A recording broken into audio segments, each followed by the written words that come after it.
For an old-time fan like me, Monster Hunter Wilds is incredibly frustrating, because it's simultaneously one of the best and worst games of the series. On one hand, the monster designs are excellent, the combat is more fluid than ever, the environments are beautiful, and the map feels like a living, breathing ecosystem. On the other hand, half of those things are held back by extreme contradictions to the game's design that clearly exist due to an absurd level of streamlining. I hate writing this review, because I'm absolutely going to be screaming into the void. I'm just an old man yelling at clouds, but I gotta yell just to let the screams out. The massive capitalistic-backed push to make every single game appeal to the widest possible audience is absolutely crushing the very souls of video games themselves, especially those in existing series. I'd say Monster Hunter Wilds is the canary in the coal mines, but we are well past that point, and well into the realm of the entire AAA industry becoming a homogeneous wheel of mediocrity kept spinning for the pure purpose of investors watching numbers go up. I couldn't ask for a better poster child of this phenomenon than Monster Hunter Wilds. It's a game that's super close to being great, and completely neutered by decisions made purely to sell more copies instead of making a better game. It's aggravating because Monster Hunter was already a popular series, but the need for infinite growth is slaughtering the integrity of video games, and Wilds is the most recent casualty. The first issue is the on-rails story, where the pacing manages to speed you along too fast to smell the game's proverbial roses, while simultaneously crawling along at a snail's pace for that cinematic quality that absolutely no one asked for. Seriously, ask any Monster Hunter fan why they play the series, and the story isn't even going to be in their top 10 reasons. The issue isn't that Wilds tries to tell a story. In fact, Monster Hunter lore is quite fascinating. The problem is that the vehicle it uses to feed you the story is on rails, metaphorically and literally. After every cutscene and before each hunt, you have to do slow walk and talk portions that are unskippable and where you have no agency except to pick up some nearby materials en route. If you try to divert from the path, the game literally doesn't let you. These sections felt like something out of Red Dead Redemption, a game with a very different target audience and design goals. For your first 10 hours, most of your interactions with the game world are going to be on rails. Once I finished the story, I realized I didn't know the maps at all. I was auto-guided through them for every hunt. There were many cases when I spent more time watching a cutscene and listening to the walk and talk dialogue than I actually spent fighting the monsters that I was being led to hunt in the first place. At the same time, the game aggressively prods you along to the next story mission. You blast through almost the entire roster of monsters quickly without time to savor any of them. You can technically do some optional hunts between story missions, but there's no point. First, the game showers you with materials during the story so that you never need to fight the same monster twice. And secondly, if you attempt to hunt a new monster that the story hasn't introduced yet, the game yells at you and won't reward you for doing it. I had a very familiar feeling playing through the story of Monster Hunter Wilds. A feeling that it took me a little while to put my finger on. I've played a bunch of Monster Hunter clones through the years. Wild Hearts, Dauntless, and Tokiden Kiwami. Good games in their own right, but they all have had a similar feeling. They were faster and more action-focused than Monster Hunter. You blazed through the roster of beasts quickly, and they all felt somewhat arcadey. I got the same feeling when playing Monster Hunter Wilds, like I was playing a Monster Hunter clone, despite the fact that I was playing a mainline entry in the series. Once you get through the story, which took me roughly 10 hours, a good portion of which was not spent hunting, the game opens up and feels better, but some of the stank lingers well into high rank. I'm about to get pretty harsh, so let me make something clear. If you struggle in Wilds and find the game challenging, this is not an attack on you. I'm criticizing the game's inability to cater to old fans in addition to new ones. I don't want to take Monster Hunter away from you. I just want to feel included again. Monster Hunter Wilds is the easiest game in the series, flat out.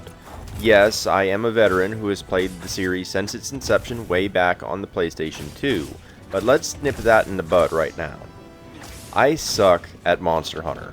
Watch any gameplay of me playing and that becomes obvious. I fight through with sheer will, stubbornness, and up until Wilds, preparation. The thing is, I can boot up my 3DS right now and get bodied in Monster Hunter 4 Ultimate, even in low rank. I have a much easier time in World, but I'll still have to at least try. In Wilds, I had to actively impede myself to get any enjoyment out of the game. This simply is not a matter of the game feeling too easy because I've played other Monster Hunter games. The game is just too easy. In Wilds, your armor and weapons can carry you through multiple tiers of monsters without upgrading them. Your Palico is super strong, with access to all of the gadgets they had from World at the same time, and you get constantly resupplied mid-mission with more healing items. Your mount, the Secret, can pick you up at any time, even when you're on the ground, and you can safely dodge all of a monster's attacks while you heal, sharpen your weapons, or whatever else you feel like doing. You now have a focus mode that makes combat a lot more fluid, but allows you to aim attacks with a 100% accuracy without the need for careful positioning. Plus, there's a new wound system that makes it very easy to stagger and flinch monsters. You might say, you control the buttons you press, don't use those things. I tried. I really tried. I shaved off game mechanic after game mechanic. No cooking buffs, no Palico, no using armor spheres, no secret in combat, and no AI hunters. I limited potions, and it didn't matter because ultimately the monsters dealt too little damage and had too little health. I still ended most hunts quickly, with very little threat, despite my sloppy play skills. You no longer bounce off a monster's hide in most cases, even when your weapon needs to be sharpened. Blights rarely matter. Tremors, wind pressure, and getting staggered by roaring are almost non-existent. The game does everything it can to not inconvenience you in any way, and the monsters just do not have the toolset to keep up with you. On some higher ranked hunts, the closest I could get to having any challenge was taking on monsters with all of those limitations and gimping my equipment as low as I could without getting one-shotted. And as I struggled with all of those house rules, it dawned on me that I was not playing Monster Hunter anymore. Cutting out nearly 10 different game mechanics to get even a sliver of challenge, while being unable to take part in the core loop of upgrading my gear and preparing myself to face a new meaner monster, meant that I was no longer even playing the game. And that's the thing. The lack of challenge impacts everything the game does. The entire loop of hunting a monster and using its gear to hunt stronger monsters is nullified when you not only don't have to do that, but you have to avoid doing so to make the next monster in line threatening. You have access to traps and bombs that you'll never need. In fact, it's faster just to beat on the monster. The environments are littered with things you can use against the monster, but why bother? It's faster just to wail on them. You can lure monsters into each other and make them fight. But again, why bother? The game's entire conceptual premise is violated by dumbing down the difficulty of the game. The whole thing is dumbed down too, not just low rank or the story, but the entire game. I never even bothered to play multiplayer. Why would I? So that hunts that already ended way too fast could end even faster? I didn't see the point. Monster Hunter Wilds boasts seamless maps where the monsters roam and interact with or without you. The weather changes, and with it, parts of the environment shift with different materials as monsters come and go. This system is completely ignored during the story, but once you reach high rank, you get a bit more freedom. You can technically go anywhere and hunt whatever you find, but the game steps in its own way. I mentioned that I never learned the maps.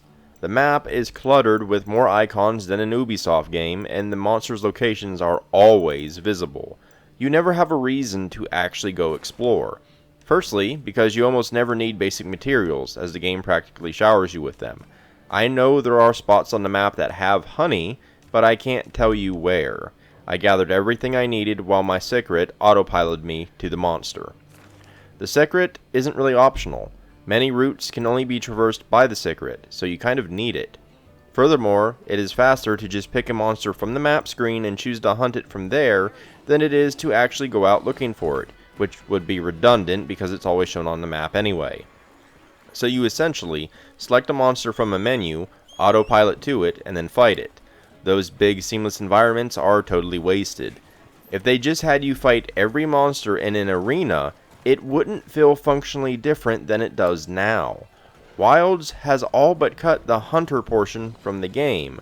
Between the lack of challenge, the fact that you don't need to prep, and the autopiloting mounts, it's just Monster Fighter now. There are good things I could say about Monster Hunter Wilds, but doing so feels like it would undermine just how much is wrong with it. I don't want to give any impression at all that I'm recommending the game in its current state, because I'm not. There are simply too many things busted under the hood, and the problem is, it's all intentional. When I criticize most games, it's not usually because a game was developed to make its own systems redundant on purpose. With Monster Hunter Wilds, it's all part of capturing that mighty dollar from the potential casual newcomer. And here's the thing, I'm not some unreasonable grognard. I'm super okay with things being reasonably streamlined. I don't miss the days when you had limited pickaxes and bug nets, for example. Gathering materials quickly with the slinger is super okay with me. We don't need to have long animations to gather a mushroom. As someone who has always loved bowguns, I'm totally on board with streamlining the process of getting ammo for the dang things. I don't want to punish people who haven't played every game in the series like I have. I just want to have my favorite series back. I want difficulty settings. I want every newbie to be able to pick easy mode and have the time of their life, as long as I'm able to pick hard mode and have my fun too. The problem is that Monster Hunter Wilds has eviscerated its identity for new fans with no attempt to appeal to old ones.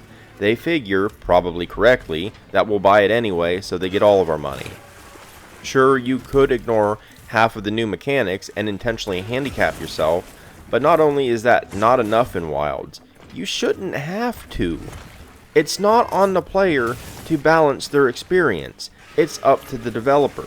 The game should encourage you to upgrade your gear, use the environment, and have synergistic skills and elemental weaponry. It should reward the use of traps and bombs and everything else at your disposal, because otherwise, why else include it? It's frustrating, because I'd love to talk about and gush over all the cool aspects of Wilds, but for a review, there's largely no point, because the overbearing streamlining, hand-holding, and dumbing down of the game completely ruins those cool aspects for me. Anything positive that I would say about the game would have 100 caveats waiting in the wings. For the first time, I have a new entry in one of my favorite video game series, and I have absolutely no desire to play it. If you enjoyed this video or found it informative, consider liking and subscribing. It really helps me out. I've also left links in the description below, including to my website, where you can find the bulk of my written content, but also to my social media, Ko-fi, Patreon, and more. But in any case, thanks for watching, and until next time.